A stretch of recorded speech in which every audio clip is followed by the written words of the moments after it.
చిన్నగానే కొట్టలేదు, నన్ను బండి మంచి కింద పడిపోయినాను. వాళ్ళే తీసుకొచ్చి హాస్పిటల్లో జాయిన్ చేశాను.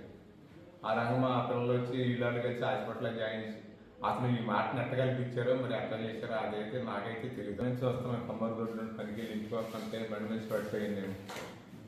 ఆ కమ్మరికూర రోడ్డు మా వాళ్ళు గమలకూర రోడ్డు తీసుకొచ్చి హాస్పిటల్లో జాయిన్ చేశారు.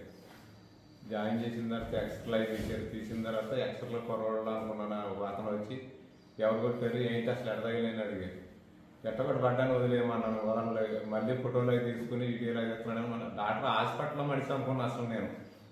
ఆయన వచ్చి మరి ఇష్టపడిపోయే వాళ్ళు అతను కొట్టారు అది ఇది అని అడిగాడు.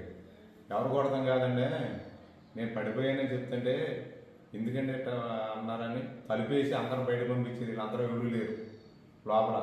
నన్ను పడుకోబెట్టి అట్లా ఫోటో తీసేసుకుని వెళ్ళిపోయాడు ఆయన.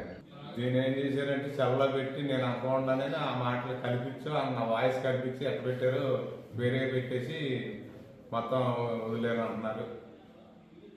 మరి అది ఎట్లా వచ్చిందో నా మాట వాయిస్ ఎట్ట తీసారో ఎట్ట పెట్టారో అదే నాకైతే తెలియదు. నాకైతే పెద్ద ఒప్పుకోలేదు ఆ రోజు.